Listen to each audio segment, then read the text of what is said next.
If you love Baltimore sports, you'll love WNST.net. It is Thursday Night Live. We're out here in Carroll County in Hampstead at Greenmount Station. Show is brought to you by Fremont Mortgage.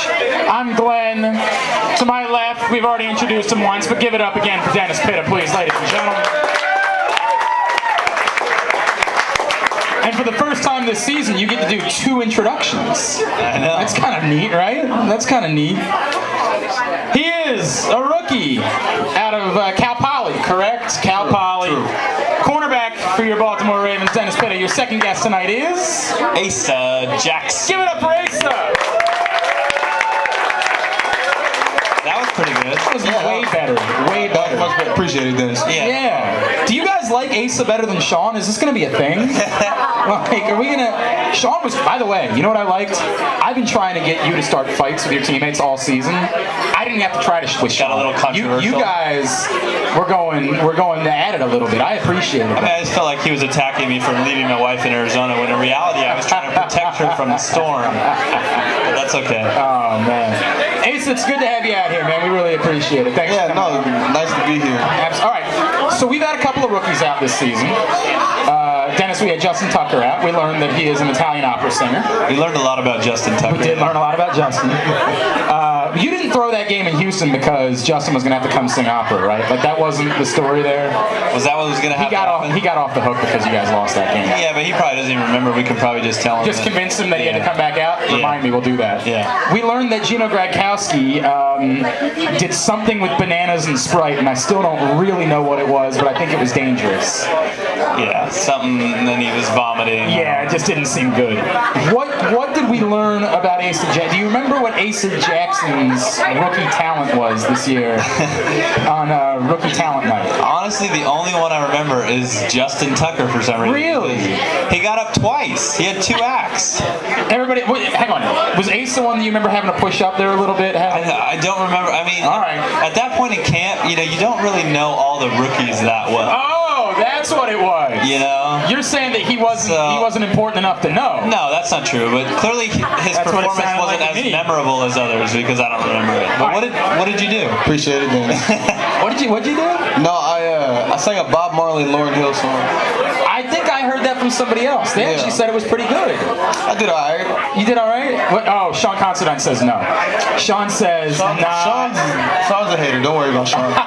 But no, because everybody was always afraid to do it, so I was actually the first rookie to go. You jumped up. I just jumped up and said, I'm just gonna get it done with early.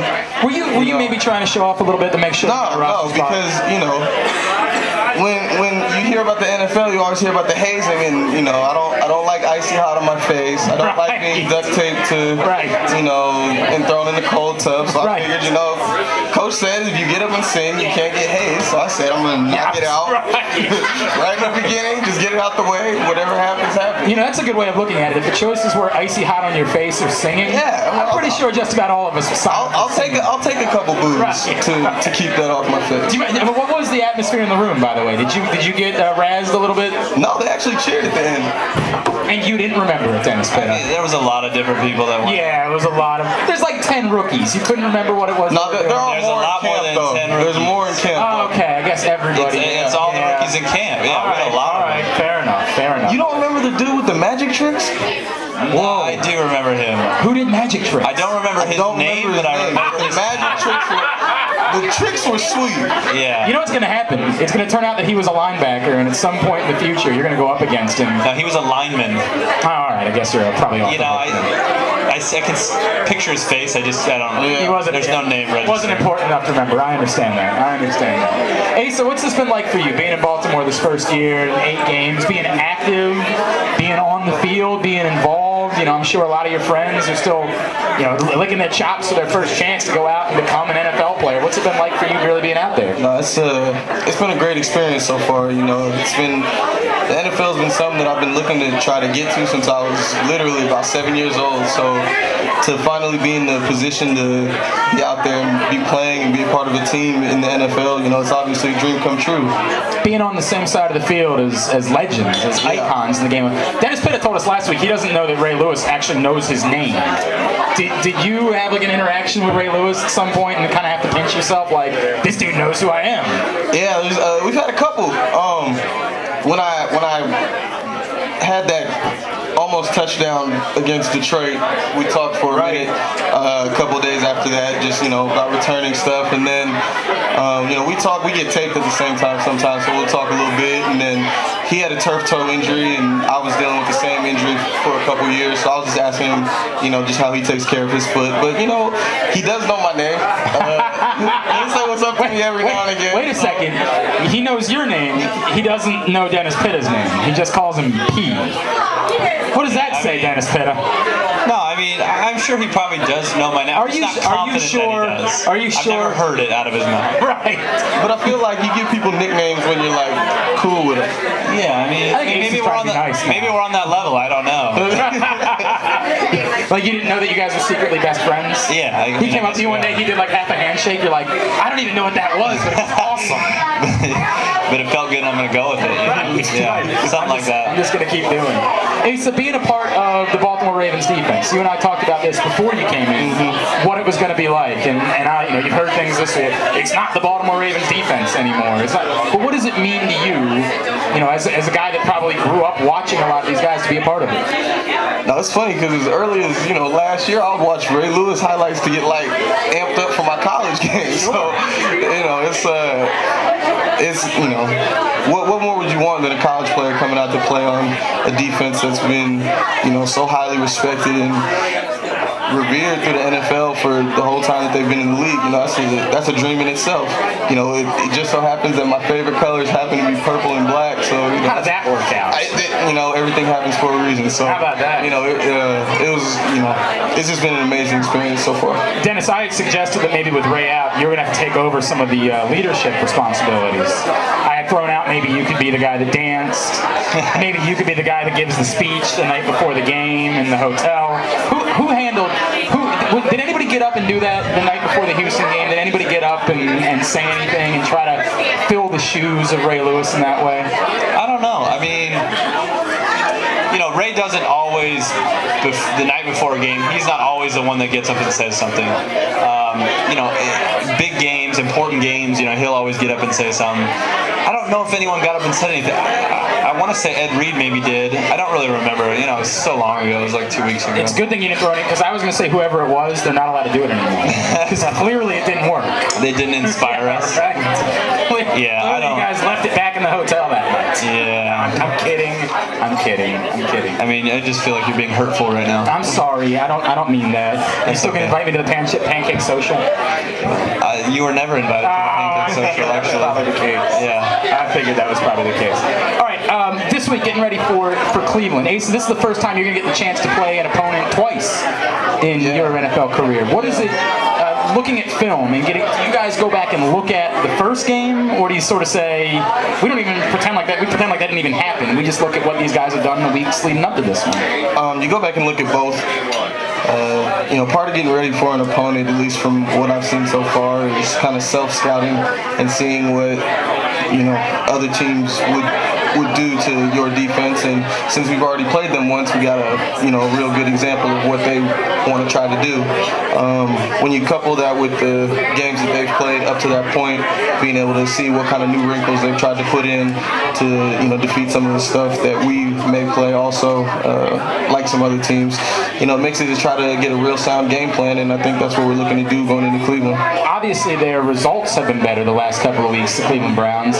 Dennis, have you seen anything in particular that you say, you know what, it looks like they're really doing this better from the time we played them the first time? Yeah, I mean, you know, I haven't seen a lot of their offense, but obviously we've been watching a lot of their defense, and they're a much improved defense from when we first played them. And, you know, they're stout up front. They got, you know, Joe Hayden back, their corner, right? Who's, you know, a very good football player and has helped them in the secondary. And so, you know, they're playing better than they did at the beginning of the year. And they've always been a good defense, and they're always stout and they're always difficult to run in and throw on. But like Asa said, we look a lot at the first time we played them, things that we did well, things that we didn't do so well, and then you look at how other teams have exploited maybe some weaknesses in their defense. And the NFL's a big copycat league, so the team does something against them that looks good and works, we're going to try that same thing. And so when he mentioned self-scout, that's a big part of it. You got to see, from our last game, the Texans, what were our weaknesses and how our team's going to try and exploit us. And so you just have to be able to correct those things and see that in other teams. Well, that's what you're supposed to tell us. What were your weaknesses against the Texans? That's Mr. Football right there. How about that? Well, I mean, it was one of those games, and in football, it happens. It's one of those games where really, things just didn't go right for us. Right. And it wasn't just a complete lack of execution. It was maybe a tip ball that, resulted in a pick six, or, just unfortunate plays that kind of snowballed and, ended up into, a bad loss. And so, correctable things that, we've already started to address and work on. And, we're not going to bat an eye over that. It was a bad loss, and we have a lot to learn from it, a lot to get better from. But, that's part of football, and I think we all understand that with the leadership in our locker room. We understand that it's a week-to-week game, and, we're going to come out and play the best that we can this week and forget what happened 2 weeks ago. The difference is home to road. We've talked about this before, that it's tough to win on the road in the NFL. It's just really, really difficult to do. But it seems like more and more we're asking you guys, what's going on the road? And you're sort of saying, we don't really even understand what's happening on the road at this point. Yeah, I mean, it's tough to play good teams on the road. Sure.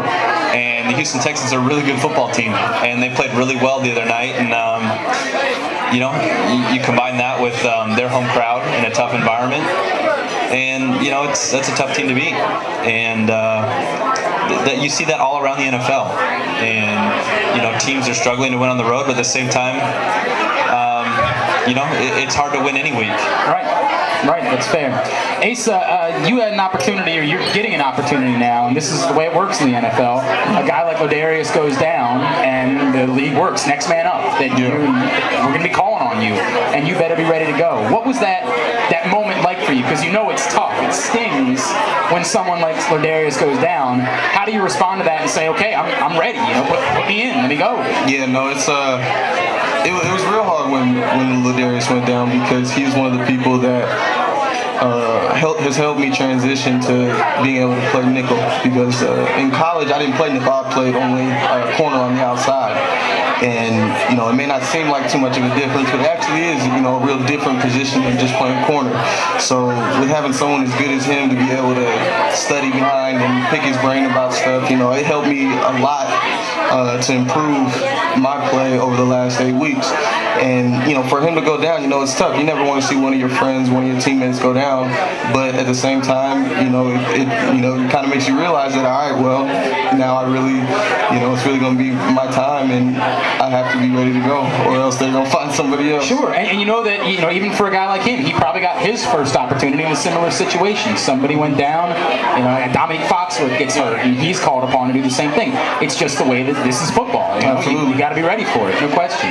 Asa, for you, and being responsible now, and sort of being one of the guys that can be called upon, carrying the tradition of a Ravens defense. We've heard a couple of guys say the last couple of weeks, I think we need to get a little bit more mean. We need to be a little bit more bullies. We need to be mean. Is that something that rings with you, that you say, you know what, we need to take on that type of mentality moving forward? I don't think you're ever going to find a Ravens defense that isn't mean, or has that nasty streak in them. I mean, maybe it hasn't shown all the way on Sundays the last couple times, but that's not something that you're going to find, or that's not something that you're not going to find in a Ravens defense, because just the kind of guys that we bring in this organization, hard, tough football players. That's every single guy that's in our building. So, it's not a matter of us, getting mean or getting nasty. That's the kind of edge that we always play with. It's just a matter of executing. And just like Dennis said, last week, stuff just kind of snowballed and just wasn't going right. We moved on from that, and we're just getting ready for Cleveland. I'm going to ask both of you. If you love Baltimore sports, You'll love WNST.net.